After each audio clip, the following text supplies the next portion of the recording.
আসসালামু আলাইকুম সবাইকে।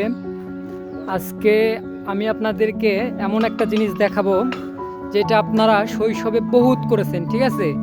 মানে জিনিসটা এতই পিওর নস্টালজিক যে আপনাকে আপনার শৈশবের স্মৃতির কথা মনে করে দেবে। একটা খাবার, একটা সুস্বাদু খাবার যেটা আমরা শৈশবে বহু খেয়েছি। আমরা গ্রামের একটা সুন্দর একটা পরিবেশে আছি। এখানে আমাদের ছোট্ট একটা মাচাং, মানে আমরা যেটাকে বসি, সেইটা সাথে একটা আমাদের ভেড়া, এই গাছতলা। তো আমরা যে জিনিসটি খাবো এখন, সেই জিনিসটা হচ্ছে এই যে এই জিনিসটা আমরা খাবো। এটা হচ্ছে তালখুর, যা আমরা বা তালের আটি, যেটা তাল থেকে আসে জিনিসটা, ঠিক আছে? এই জিনিসটা আসে তাল থেকে।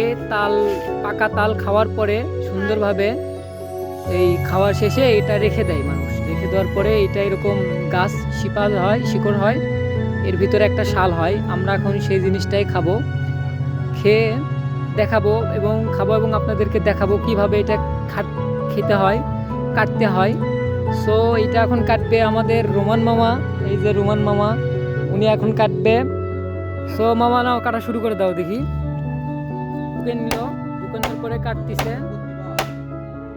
দেখেন কাটার পরে এর ভিতর থেকে এই যে সাদা এরকম একটা জিনিস আসবে। এই যে সাদা এরকম একটা জিনিস আসবে, এই জিনিসটা আমরা খাবো, ঠিক আছে? সো এটা আমরা এখন তুলবো।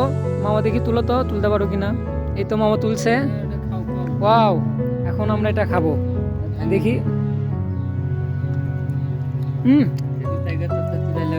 সেই মামা, সেই সেই আছে সেই। এবার তুমি খাও দেখি, তুমি খাও একটু মামা। কেমন খেতে মামা? সেই স্বাদ না, তাই না মামা? ঠিক আছে। সো থাকেন, আজকে আপনাদেরকে আবার একটা নতুন কিছু দেখাবো। আমরা এই নতুন মাচাংটি বানাইছি, কেমন হয়েছে? সবকিছু আমি করছি। এখন সবকিছু কমপ্লিট করার পর ওরা বসে আছে, আরাম করে বসে আছে। মাচাংটা কেমন আছে সবাই কমেন্টে জানাবেন।